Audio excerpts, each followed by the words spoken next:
Olá pessoal, hoje vamos falar da transferência de calor. Bem, a transferência do calor ocorre através de três processos distintos, cada um com suas características próprias. A chamada condução, a convecção e a radiação. Tá? No exemplo da figura, nós temos aqui uma lareira, uma fogueira, né?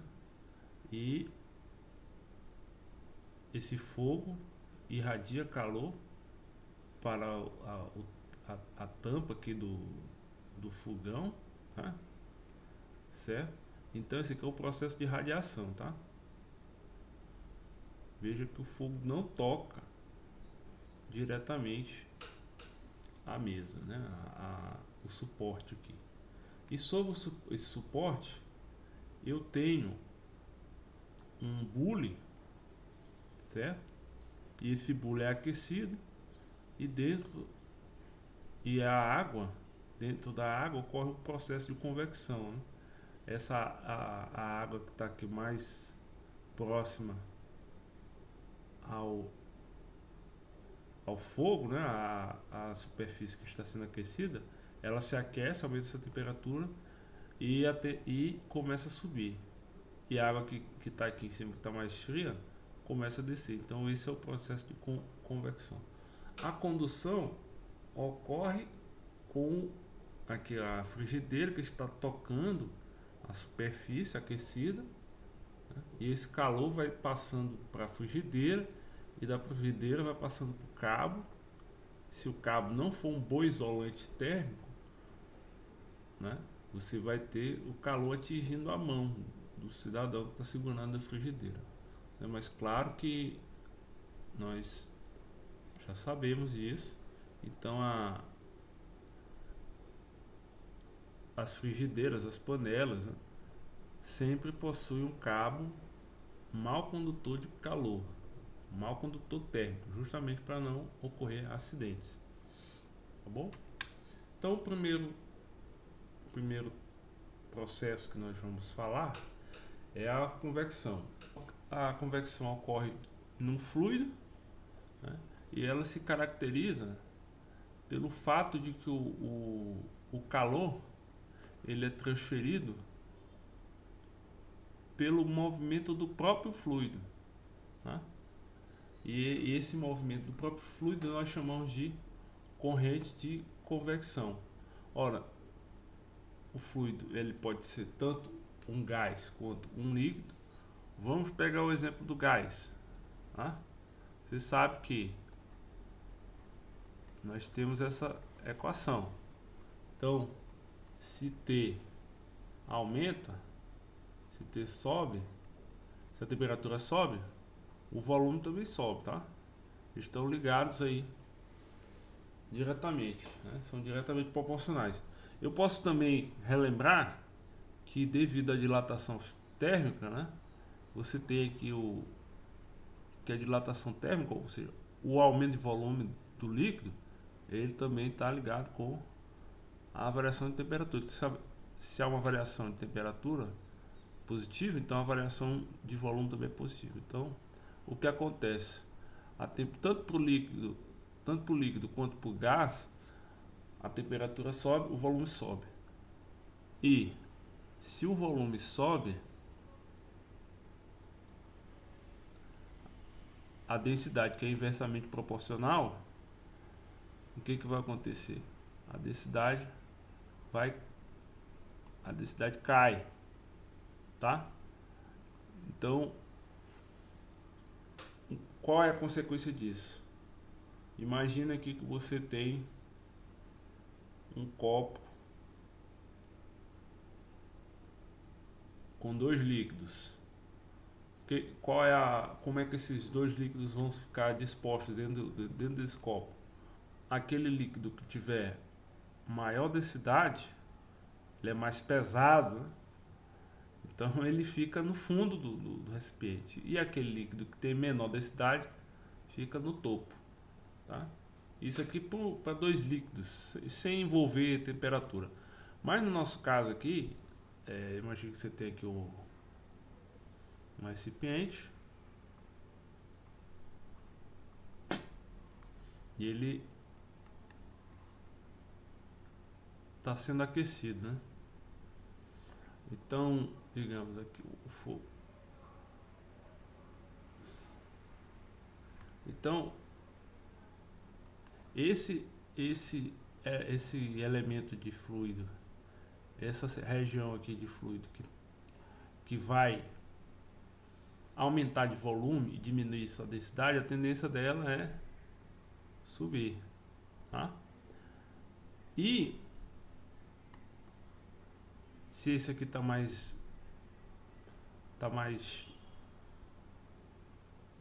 com a menor densidade, esse aqui continua continua com a mesma densidade anterior, porque o calor ainda não chegou aqui. O ar, por exemplo, no caso do ar, o ar é um mau condutor de calor, então ele continua lá com a mesma temperatura antiga. Só que aí na hora que o pedacinho de ar que sobe porque tem uma densidade menor, quando ele chega aqui em cima, ele começa a empurrar o elemento de ar mais pesado, e aí ele também vai descendo, né? Além de ser empurrado pela tendência, por ele ser mais pesado, a tendência é que ele desça. Aí o que acontece? Esse pedacinho aqui vai lá para baixo e também é aquecido, tá? E isso se torna uma coisa cíclica, tá bom? Então esse movimento aí que ocorre, né? Essas correntes de convecção são características desse processo, né? Então o material todinho ele é aquecido através de correntes de convecção, tá bom? Bom, em outros exemplos, né, o próprio vento, né, a atmosfera, isso ocorre, né? Você tem essa característica marcante que o calor faz com que a camada de ar mais próxima à superfície seja aquecida, né? O calor sobre a Terra, e aí ela sobe, e a camada de ar que está lá em cima com uma temperatura menor desce, né? Gerando as correntes de convecção. Tudo bem? Agora, o outro processo que é também muito interessante, e a gente vai estudar ela com um pouco mais de detalhe, é o processo da condução. Ele só pode ocorrer com o meio material, né? Só que de modo diferente da convecção, ele ocorre sem que haja qualquer movimento do meio, tá? O meio fica estático, tá? Ele pode ocorrer tanto em sólido quanto em fluido, tá bom? Mas não há movimento do meio, o meio fica parado. Por exemplo, imagina que aqui você tem um reservatório térmico com uma temperatura, tá? Temperatura quente, e aqui você tem uma temperatura T fria, né? Outro reservatório térmico. Esses dois reservatórios térmicos estão com temperaturas constantes. Se você olhar e entre esses dois reservatórios, você tem um cilindro que liga os dois. Se você olhar uma seção desse cilindro, o que você vai perceber? Que essa seção tem uma largura dx e uma seção de área A. Acontece que haverá um gradiente de temperatura, né? Digamos, a parte da frente aqui do cilindro, desse cilindro infinitesimal, tem uma temperatura diferente da parte traseira do cilindro, tá? E isso tudo está ligado com a transferência de calor, tá? Então você chega numa equação, né, que relaciona a quantidade de calor por unidade de tempo, né? Isso aqui tem unidade de potência, tá? É uma potência, um fluxo de calor, uma taxa de calor transferida por unidade de tempo.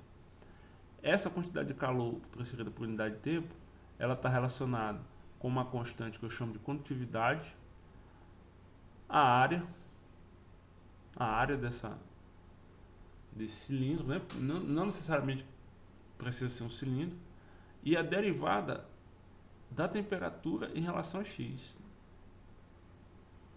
Tá? Então, algo também chamado gradiente de temperatura. Então, você tem uma equação diferencial interessante aqui, que relaciona a derivada da temperatura em relação ao comprimento, né, com a derivada do calor em relação ao tempo. Tá bom? E aí o que acontece? Eu também posso chamar essa derivada do calor de corrente térmica, tá? Corrente térmica. Chamo de corrente térmica aí.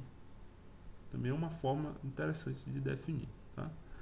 Então I é igual a menos K a dt dx, tá? Então no processo de condução você tem uma corrente térmica, né, fluindo claro, o calor ele sempre sai do corpo mais aquecido, né, do corpo que possui uma temperatura mais elevada para o corpo com menor temperatura, tá? Tá bom? Aqui é um dq, que é um elemento infinitesimal de calor, é uma quantidade muito pequena, tá? Agora, por outro lado, eu posso tratar todo esses valores. Isso aqui é o caso infinitesimal, né? O caso instantâneo. Mas eu posso ter também o caso finito, tá? Com valores bem definidos. Aqui é uma tabela de condutividade térmica, tá? Você pode perceber que os metais em geral possuem, de modo abrangente, são bons condutores, né? Bons condutores. E você vê materiais aqui como cortiça, fibra de vidro, isopor, né? O poliestireno conhecido, e o ar também, a madeira, são maus condutores. Também chamados de isolantes, né, devido à sua condutividade térmica possuir um valor muito pequeno, tá? Não existe, claro, condutividade térmica zero, né? Todo material tem sua condutividade térmica, ela pode ser baixa, mas zero não é efetivamente, tá? Agora, ela pode ser tão baixa que no intervalo de tempo curto você não consiga apreciar uma quantidade finita razoável de calor, tá? Você coloca lá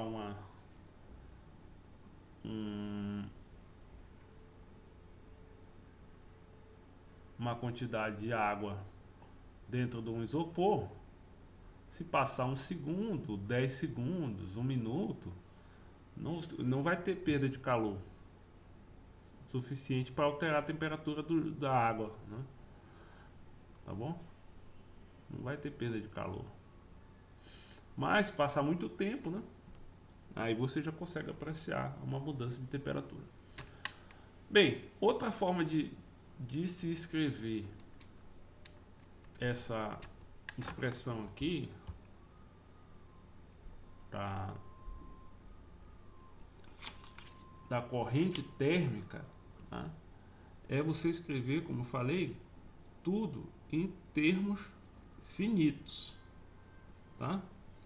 Então, como é que ficaria tudo isso se eu escrevesse em termos finitos? Eu posso... Ficaria assim, né? Vou escrever aqui primeiramente. Que o delta Q sobre delta T de tempo aqui, no caso, tá? Ficaria K a delta T sobre delta X, tá? Em módulo, para não causar confusão por sinal. Então eu posso escrever o seguinte, buscando uma analogia com a lei de Ohm, lembra a lei de Ohm? Diferença de potencial é igual a resistência vezes a corrente elétrica. Então, eu vou fazer uma outra coisa aqui, né? Isso aqui eu chamo, você sabe que a variação de calor por unidade de tempo é a corrente térmica, né? Então, você pode escrever aqui, ó, I igual a K a delta X que multiplica delta T. Então você pode ter o seguinte, delta T é igual a I que multiplica quem? Delta X sobre KA. E aí eu chamo isso aqui tudo de R, tá? E aí eu obtenho essa expressão aqui, tá? A queda da temperatura, né? A quanto a temperatura caiu, escrito em função da corrente térmica. E aí fica bem parecido, você pode notar, bem parecido com a lei de Ohm. Fica análogo, na verdade, né? Só que aqui você tem uma diferença de potencial. Aqui é uma diferença de temperatura, tá? Então fica mais prático. Em muitos problemas, em muitos casos, você simplesmente resolveu o problema dessa forma, tá? Entendendo, observando a queda de temperatura que o material sofre em termos da sua corrente térmica e da resistência térmica. E a resistência térmica, como eu defini aqui, é simplesmente o ΔX, que é a largura, né, do material, a espessura, sobre a condutividade térmica e a área, tá? Maior será a resistência térmica do objeto em questão, quanto maior for a sua largura, tá? Faz sentido? Todo sentido, lembra? O que você acha que vai isolar melhor? Uma parede de isopor bem estreitinha ou uma parede de isopor, né, com uma espessura bem maior? Claro que uma parede mais espessa vai isolar melhor o ambiente interno do isopor, né? Tá bom? Certo? Então, a gente pode entender que a resistência também é útil para outra situação, porque nem sempre você tem só um material, tá? Você pode ter uma situação em que, por exemplo, como mostra a figura, você tem aqui um pedaço de chumbo e um pedaço de prata, e aqui você tem uma fonte de calor, né, com 100 graus Celsius, e aqui um reservatório de calor com 0 graus Celsius. Então o calor vai fluir nessa direção. Só que o que acontece? Esse material aqui, o chumbo, ele vai ter o seu valor de resistência, tá? E a prata também. Então é mais fácil você organizar esse resultado em termos de uma resistência equivalente, tá? Isso aqui é uma associação em série, então simplesmente você soma, exatamente como se faz lá no caso da eletricidade, tá?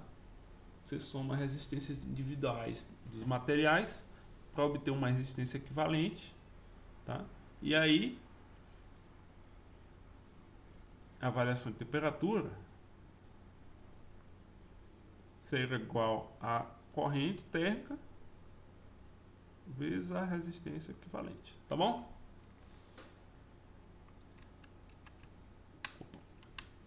E no outro caso possível também é quando você tem uma resistência paralela, tá? Os dois materiais, eles não se tocam, tá? Então aqui eu tenho o chumbo e aqui eu tenho a prata. Então vai haver um fluxo de calor aqui por esse material, outro fluxo de calor aqui. Então eu vou ter uma corrente e aqui uma corrente de 2. A resistência equivalente é dada pela mesma fórmula que a gente usa lá na eletricidade, tá? E a corrente total que atravessa o sistema é dado pela soma das correntes individuais. Tá bom? Em alguns casos, a gente pode se deparar com materiais que tem o chamado fator R. Né? Fator R. O que é o fator R? É simplesmente a resistência que multiplica a área, tá? Nesse caso aqui, essa figura aqui está informando que essa placa, uma que tiver a espessura de 1 polegada, possui um RF de 7,2, tá bom? Esse tipo de placa ele é colocado em geral. Você tem aí você vai ter aqui sua parede comum, né? Aí você coloca a placa sobre a parede e aí por cima você coloca o seu revestimento, né? Sei lá, qualquer tipo de superfície, como reboco e em seguida massa corrida, etc. Tinta. E aí, como ele tem uma alta resistência, ele vai impedir não dá para impedir essas coisas, gente. Mas vai dificultar a troca de calor entre os ambientes, né? Entre o ambiente interno da casa, da habitação, do prédio e o ambiente externo. É mais comum esse tipo de placa, a utilização é bem comum nos lugares com temperaturas mais baixas, né? Aqui no Brasil não tenho conhecimento de se isso é utilizado amplamente na construção civil, mas também nada impede, porque nós temos variações de temperatura muito bruscas em algumas regiões do país. Vamos resolver um exemplo para ficar tudo bem mais claro. Então, nesse exemplo, nós temos uma caixa de isopor que possui uma área total igual a 80 metros, 0,8 metros quadrados. A sua espessura mede 2 centímetros. A caixa está cheia com água, gelo e outras bebidas a 0 graus Celsius. Qual a taxa do fluxo de calor para o interior da caixa, se a temperatura externa é de 30 graus? Ora, a taxa de fluxo de calor é justamente a corrente térmica, no caso aqui Ka delta T delta X, tá? Então aqui é um simples caso nessa primeira etapa de substituição de valores. Então eu tenho aqui 0,1, 0,8 e aqui uma variação de 30 graus, né? Delta T, vou fazer aqui, delta T 30 menos 0, tá? E a espessura da caixa como um todo, 10 a menos 2. Fazendo todas as contas, nós chegamos aqui em 0,12, 10 a segunda. Ora, isso aqui dá 12 watts, tá? Então você tem uma potência, uma taxa de fluxo de calor de 12 watts, perdão, tá? Essa é a resposta. Mas só com essa resposta fica um pouco complicado de entender se essa caixa térmica é boa ou não, tá? E aí, no item B, ele faz outro questionamento. Qual é a quantidade de gelo que vai derreter após um dia? Como é que eu vou saber essa quantidade de gelo? Então, eu vou relembrar aqui que a corrente térmica é a quantidade de calor por unidade de tempo, né? Então significa o quê? Que a quantidade de calor é a corrente térmica vezes o intervalo de tempo, ou seja, 12 que multiplica, um dia são 24 horas e uma hora são 3.600 segundos. Significa que durante todo esse tempo, a quantidade de calor que foi recebida no interior da caixa de 1,03800 joule, tá? Ou seja, 1,037, já arredondando, 10 a sexta joule. Tá bom. Esse foi a quantidade de calor recebido. Então a caixa estava cheia de água, gelo, etc. O gelo vai derreter. Isso significa que se tinha água e gelo, ela estava a 0 graus Celsius, tá? Isso só é possível a 0 graus Celsius. Se passar de 0 grau, todo o gelo derrete. Então, você lembra que o calor de fusão, calor latente de fusão é dado por massa vezes a constante LF, tá bom? E eu já sei quanto calor foi cedido. Então, a massa que será derretida com essa quantidade de calor é Q sobre a constante de calor latente de fusão. Então, a massa, no caso, ficaria aqui 1,037 10 a sexta sobre 335 10 a terceira. Isso aqui, prezados, no final das contas dá 0,0031 10 a terceira. Então significa que ao longo de 24 horas você vai ter derretido 3,1 kg de água, de gelo, tá? Que vão se tornar água, claro. Certo? Então é uma quantidade pequena, né? Se considerar que se passou um dia, né? Tá bom? Então o que acontece? Quanto menor essa corrente térmica, menor esse fluxo de calor, melhor será o meu material isolante, tá bom?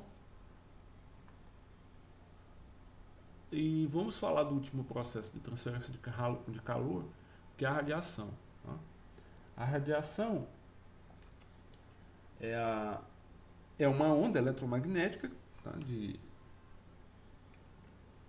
Surgida aí de uma fonte qualquer, tá? E aí quando essa radiação, essa onda eletromagnética incide num corpo opaco, por exemplo, uma parte é refletida, né? E outra parte é absorvida, tá? Você tem uma onda vindo aqui no corpo, uma parte vai ser refletida, mas outra fica dentro aqui, é absorvida pelo material, né? E para quem não está lembrado, a onda eletromagnética ela não precisa de um meio material para se propagar. Ela se propagar no espaço livre, né? No vácuo. Então o Sol, por exemplo, ele está mandando radiação para todo o sistema solar, né? E aqui a Terra vai receber uma parte considerável, né? Claro que vai para todas as direções, então uma parte da radiação solar chega aqui na Terra, tá? É o exemplo mais principal tá? E fundamental, né, também para a própria vida na Terra, né? O calor que a Terra absorve. Então, né, é isso que ocorre. Uma parte é refletida, outra parte é absorvida. Um corpo claro, ele tem uma tendência maior à reflexão dessa radiação, tá? Ele reflete mais do que absorve. Enquanto um corpo de coloração mais escura, a tendência dele é absorver mais do que refletir, tá? Tudo bem? O que acontece quando um corpo recebe radiação? O que vai acontecer com esse corpo? Né? Chegou a radiação aqui no corpo, essa radiação vai chegar lá no átomo, né? Vai chegar lá no átomo. Aqui o átomo, aqui está um dos elétrons, etc. Então, o que vai acontecer? Esse átomo ele vai começar a oscilar. Ele já estava oscilando, na verdade, né? Se ele não tiver com temperatura 0 Kelvin, que é impossível de ocorrer, ele vai oscilar, ele vai ficar dançando em torno da sua posição de equilíbrio. Os átomos que constituem, né? Se você pegar aqui um pedacinho, né, do material, você vai ver que os átomos, né, um átomo qualquer constituído desse material, ele vai ficar oscilando com maior intensidade. Quanto maior quantidade de radiação esse material absorver, mais os átomos desse material vão oscilar, né? E o que isso ocorre? E o que isso ocasiona, melhor dizendo? Ocasiona o aumento da energia cinética desses átomos, né? Tá bom? E aí, a gente sabe que a energia cinética média, ela tá ligada, né, com a temperatura. A gente viu isso lá por gás ideal. Isso também é válido para os sólidos, tá? E aí o que acontece? Se a energia cinética dos átomos aumenta, a temperatura do corpo também aumenta, tá? Então, a absorção de radiação aumenta a temperatura do objeto, tá? Do corpo. A absorção de radiação aumenta a temperatura do corpo. Só que a coisa não para por aí, tá? Por quê? Porque o átomo, ele tem aqui na sua órbita, né, tem uns elétrons. E quando o átomo oscila, o elétron também vai oscilar, tá? E aí o elétron tem carga, né? E o que acontece quando uma carga oscila? Uma carga que oscila gera radiação, tá? Uma carga que está acelerada, né, que a oscilação envolve aceleração, ela vai ser uma fonte de radiação. E aí o que vai acontecer? O material, que é composto aí de milhões e milhões de átomos, ele vai também emitir radiação, né? Tá bom? Então, o próprio material vai ser fonte de radiação, tá? Tá bom? Então, essa emissão de radiação pelos átomos, pelos elétrons, vai diminuir a energia cinética, e aí essa diminuição da energia cinética vai diminuir a temperatura do corpo, tá bom? Então, o processo de radiação, quando a radiação é absorvida, ela aumenta a temperatura do corpo, e quando a radiação é emitida, ela diminui a temperatura do corpo, tá? Então vamos para as equações, né? Eu tenho a chamada lei de Stefan-Boltzmann, que relaciona a taxa de radiação, a taxa de emissão, né, a taxa na qual o objeto irradia a energia, ela é proporcional à temperatura a quarta, tá? É potência, tá? Isso aqui é a unidade de watts, tá? Então o que acontece? P é a potência radiada, A é a área da superfície e o sigma é uma constante universal com esse valor, tá? E esse E é um parâmetro, a chamada emissividade da superfície, que pode ter valores entre 0 e 1, tá? E aí vai depender muito do material, das circunstâncias, tá? Para você saber qual é a emissividade da superfície em questão, tá bom? Então essa é a taxa na qual o objeto irradia, né? Ele está lançando energia para fora. A taxa inversa seria a taxa de absorção, tá?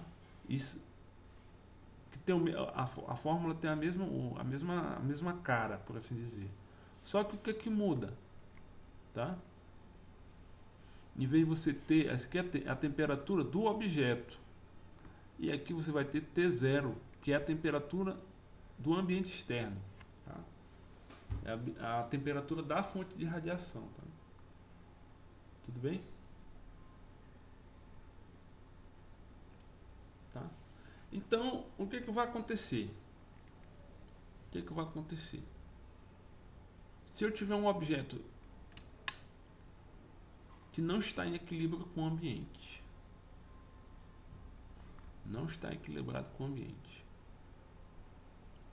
a potência resultante irradiada por esse corpo faz-se a diferença da potência, a potência resultante vai ser a diferença da potência irradiada menos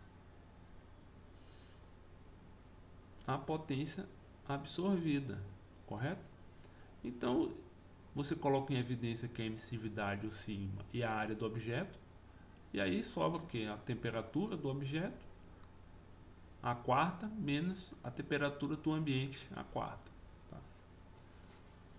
Se o objeto estiver em equilíbrio, né, com o ambiente externo, então T é igual a T0, né, quando o corpo está em equilíbrio térmico, significa que não há mais fluxo de calor, tá bom? As duas temperaturas, a interna e a externa, são iguais. E aí a potência resultante será zero, tá? Dessa forma, a gente também pode concluir que o material que é bom absorvedor também é um bom emissor, tá? Tudo bem? Vamos definir o chamado corpo negro. O que é um corpo negro? É também conhecido como radiador ideal. Por que ideal? Porque ele possui um valor de emissividade igual a 1. Ou seja, ele absorve tudo que chega e emite tudo que chega para ele. Ele não, certo? Absorve tudo e reflete tudo. E reflete não, emite. Não reflete. Tá? Por isso que é corpo negro. Claro, isso é uma aproximação, é uma forma de você ter algo muito parecido com o corpo negro ideal, é você projetar ter uma cavidade e abrir um pequeno orifício nessa cavidade, isso aqui seria tridimensional, tá? E de modo que a radiação que entra por essa cavidade, ela vai refletindo aqui internamente e vai sendo absorvida, vai sendo absorvida, vai sendo absorvida. Tá? Aí ela é absorvida e depois, aqui eu estou retratando só o processo de absorção.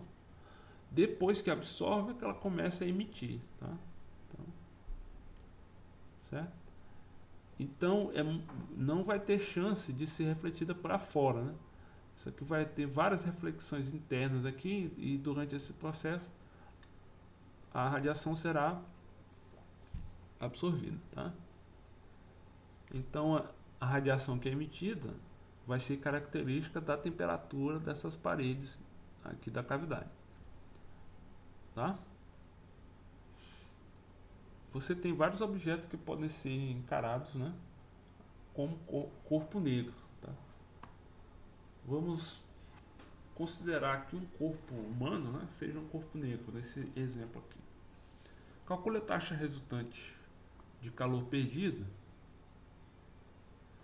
como energia de radiação para uma pessoa nua em uma sala a 20 graus Celsius, supondo que a pessoa seja um corpo negro com área superficial de 1 2,4 metros quadrados e uma temperatura superficial de 33 graus Celsius.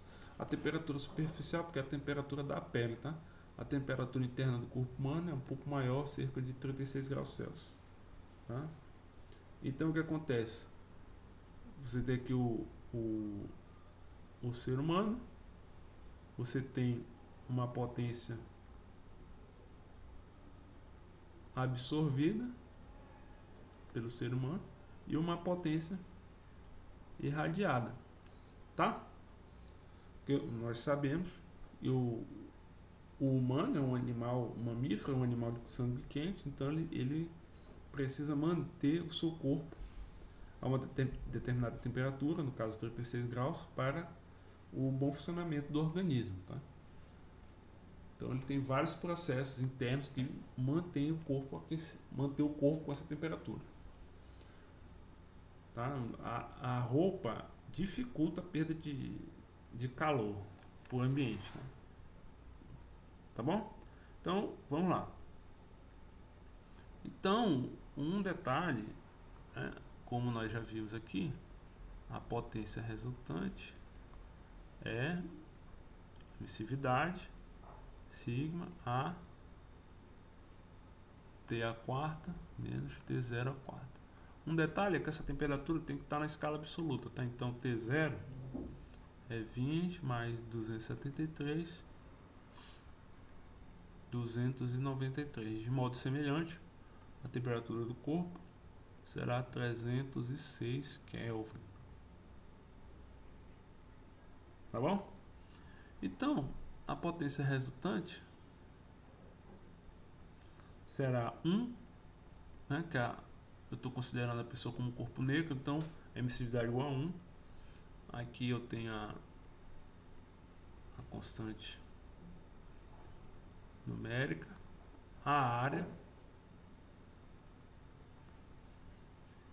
e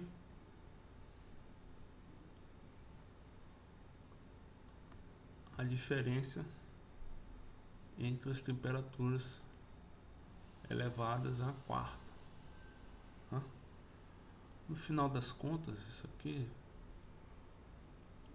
vai resultar que fica 7, 9, 3, 8, 10 oitava e aqui 1, 3, 9, 8, 10 a nona.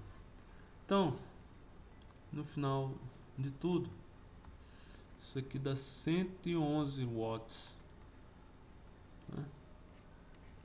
111 watts é o que a pessoa irradia no final das contas, tá?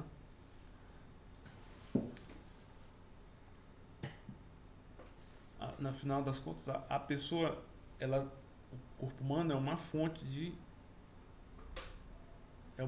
calor, ele está irradiando, tá? Tá irradiando. Como eu falei, as roupas dificultam essa perda de calor para o ambiente, tá? E se eu tiver uma temperatura externa menor, a coisa fica mais complicada. Você vai ter uma potência resultante, né? Uma taxa de calor perdida resultante bem maior, tá? Só por curiosidade, isso aqui dá cerca de 2.300 quilocalorias por dia, né? Geralmente você olha lá nos materiais, nos rótulos dos alimentos, a dieta geralmente é para 2.500 calorias. Então você está perdendo calorias, né? Na verdade está perdendo energia, seu corpo está perdendo energia mesmo que você não faça nada, né? Assim, o simples fato de você estar parado, você está emitindo calor, tá bom? Uma curiosidade, o pessoal lá quando alguém se acidenta, né, no SAMU, transportado por uma ambulância, geralmente você cobre o corpo humano com com uma manta de alumínio, né? Porque o metal reflete bem vai refletir essa onda eletromagnética e vai evitar que o corpo perca calor, né? Tá bom? Essa é uma forma de você conter a propagação de calor por irradiação. Usar uma superfície metálica para cobrir, para evitar essa perda de calor, tá? Isso o corpo não resfriar. Tudo bem? Agora vamos falar sobre a potência irradiada por unidade de área, né? Esse aqui é tudo por chamado corpo negro. Então isso aqui são observações experimentais, onde você analisa como essa distribuição espectral, né? O que é distribuição espectral? Eu defino R como sendo a potência por área, né? Então isso aqui é uma unidade de potência por unidade de área. Então esse gráfico mostra R em função de lambda. Como é que se dá essa potência por unidade de área? Em função do comprimento de onda, tá? Porque nós sabemos que a onda eletromagnética, né, ela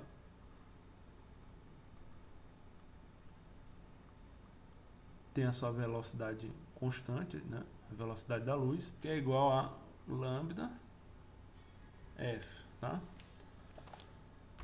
Tá bom? Então eu quero saber como é que essa potência se comporta em relação ao comprimento de onda da onda eletromagnética. Para quem não lembra, se você pegar uma onda qualquer aqui, isso aqui é geral para qualquer onda também. Lambda é essa diferença aqui, essa distância entre dois picos, tá? Ou entre dois vales, né? Tá bom? Esse aqui é o comprimento de onda. Então vamos lá. E aí se coloca lá o corpo negro no laboratório, faz a medida, analisa e o gráfico resultante é esse. Isso aqui são para diversas temperaturas, tá? Você tem valores de 6.000, 5.000, 4, 3, 2.500 e 1.000, por exemplo. Que você pega aqui para 2.000. O que acontece? Para cada comprimento de onda, sei lá, pegar aqui 4.000, eu tenho um valor de potência sendo transmitido, tá? Eu tenho um valor de potência sendo transmitido. Para outro comprimento de onda, eu tenho outro valor de potência, tá? Agora sempre você pode observar que tem um valor máximo, tá? Tem um valor máximo. Aí depois começa a decair, tá? À medida que o comprimento de onda cai, aqui eu tenho um comprimento de onda muito grande e aqui eu tenho um comprimento de ondas menores. Então, à medida que o corpo é aquecido, a tendência aqui da curva é ficar com um pico maior, né? Tá? Ficar com um pico maior e a curva fica mais estreita aqui nessa região. Veja que essas curvas com temperaturas menores, elas são mais achatadas, certo? Esses lambda m indica o máximo da função, né? Então aqui, por exemplo, para 6.000 Kelvin, né? Para 5.000 também, você observa que esse máximo da função está dentro da região do visível, né? Tá? Para quem não lembra, a luz também é uma radiação, uma forma de radiação, tá? E o comprimento de onda da luz visível está dentro dessa faixa aqui, tá? O restante das radiações nós não conseguimos enxergar, são invisíveis para o olho humano, tá? Você só observa mediante experimentos ou artefatos específicos para este fim, tá? E aí o interessante dessa coisa toda é observar que esse valor de potência, para esse valor de comprimento de onda para o qual a potência é máxima, ele está relacionado com a temperatura, na verdade com o inverso da temperatura, né? Então essa aqui é a chamada lei de Wien, lei do deslocamento de Wien. comprimento de onda máximo, né? É esse valor aqui, 2,898 milímetros por Kelvin, dividido pela temperatura absoluta, tá? Aqui outro gráfico parecido. Agora também estou colocando o gráfico da lei de Wien, tá? Então aqui a lei de Wien vai passando aqui no ponto máximo de cada uma das curvas, né? Da potência irradiada por um corpo negro, né? Beleza? Como a gente falou antes, aquelas temperaturas maiores, o pico é mais bem definido, né? A curva fica mais estreita. Veja que as temperaturas mais baixas, a curvatura fica bem aplanada, né? Vai achatando, né? Vai ficando mais achatada. E aqui a coisa vai ficando mais estreita mesmo, como se fosse uma montanha. Tá bom? E o interessante dessa lei é que ela pode ser utilizada justamente para analisar a temperatura das superfícies. Como? Observando o comprimento de onda que essas superfícies emitem, né? Então você analisa a radiação da superfície, por exemplo, da superfície de uma estrela, e aí você vai saber qual a temperatura daquela estrela. Por isso que se sabe qual a temperatura do Sol, temperatura da Alpha Centauri e outras estrelas diversas, tá? Você pode usar isso para mapear a variação de temperatura, porque em geral numa superfície a temperatura não é uniforme, né? Com o tempo a tendência é que a coisa se uniformize, né? De modo geral, mas em alguns casos você nunca vai ter isso, né? Você vai ter regiões diferentes com temperaturas diferentes e você vai querer saber onde é que está mais quente, onde está mais frio, tá? E aí esse tipo de mapeamento vai gerar o chamado termograma, né? A termografia é uma importante aplicação de todo esse conhecimento aí de radiação, corpo negro, lei de Wien, etc. Tá? O Sol, ele não é exatamente um corpo negro, né? Assim como o corpo humano também não é, mas ele é muito próximo, tá? Então fica mais prático você considerar que o Sol é um corpo negro, que o resultado fica muito, muito bom. Então é uma aproximação boa, tá? A radiação do Sol parece muito com a de um corpo negro a 5.800 Kelvin, tá? Então vamos observar essa imagem, né? Esse aqui é um termograma da cidade de Atlanta, tá? Você observa aqui pelo termograma essa escala logo abaixo indica as temperaturas, tá? De 0 Celsius a 50, aqui onde você tem uma cor branca. Por exemplo, essa região aqui está atingindo valores aí próximos a 50 graus Celsius, né? A maior parte da imagem é toda vermelha, então poderia dizer que aqui seriam uns 35, sei lá, por aí, 40, tá? Essa região mais amarelada já seria algo como 25 graus, né? E a parte mais azul já estaria bem abaixo disso, uns 15, sei lá, 20. Então você olha, né? E tem o lado oposto, o Sol, tá mais frio, né? Como seria de se esperar. Veja esse prédio aqui. Ele gera uma sombra aqui talvez tenha alguma vegetação aqui também. Mas com esses aqui é mais nítido, né? Vê que as sombras estão todas na mesma direção, mais ou menos. Então é isso, gente. Isso aqui, na verdade, isso aqui é uma ilha de calor, tá? Isso é um problema aí da questão climatológica. Mas nós não vamos entrar nesses detalhes, mas é uma tecnologia utilizada também para estudo climático. Tá bom? Para finalizar, vamos tratar do exemplo 3, onde você tem que a radiação emitida pela superfície do Sol tem uma potência máxima no comprimento de onda 500 nanômetros. Supondo que o Sol seja um emissor do tipo do corpo negro, né? qual a temperatura da sua superfície. Ora mais. Então, o que vai acontecer? Você tem aqui lambda máximo. Lambda máximo é igual a 2,898 10 a menos 3, né? Porque tinha 1 milímetro. E aqui a temperatura.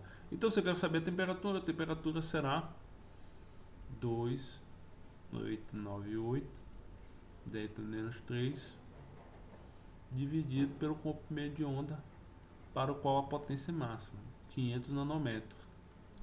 Ora, essa temperatura aqui dá 0,0576 10 a 6, tá? Aqui é um 3, tá, pessoal? Ou seja, a temperatura do Sol 5.796 Kelvin, tá? Então, simplesmente analisando o comprimento de onda, nós obtemos a temperatura da superfície do Sol. Agora, detalhe, veja que isso aqui é visível, tá? 500 nanômetros é aí uma cor na região do verde, tá? Agora, claro, o Sol emite em vários comprimentos de onda, mas isso aqui é o comprimento de onda para qual a radiação tem potência máxima, tá? Agora vamos calcular o lambda máximo para um corpo que está a temperatura ambiente. Então você vai pegar a mesma expressão, 2,898 10 a menos 3, e dividir por 300 Kelvin, né? Isso aqui, pessoal, dá um comprimento de onda de 9,66 micrômetros, tá? Muito comprido, né? Bem maior do que os comprimentos de onda do visível, né? Na verdade, isso aqui é uma região de infravermelho, tá? Tá bom? Então você não vai ver essa radiação térmica de um corpo a temperatura ambiente. Uma coisa interessante que ocorre quando você esquenta, por exemplo, um metal, ele vai mudando de coloração, né? Justamente por conta disso, ele vai ficando avermelhado, alaranjado, etc. Até chegar a uma cor bem próxima do branco às vezes, porque ele está aumentando a temperatura e aí ele está modificando o comprimento para o qual a radiação emitida é máxima, tá? E aí por isso que ele muda de cor. Se aquecer qualquer metal aí, ferro, alumínio, etc., você vai ver esse efeito, tá bom? Então, meus amigos e minhas amigas, por hoje nós vamos ficando por aqui. Até a próxima. Qualquer dúvida é só entrar em contato.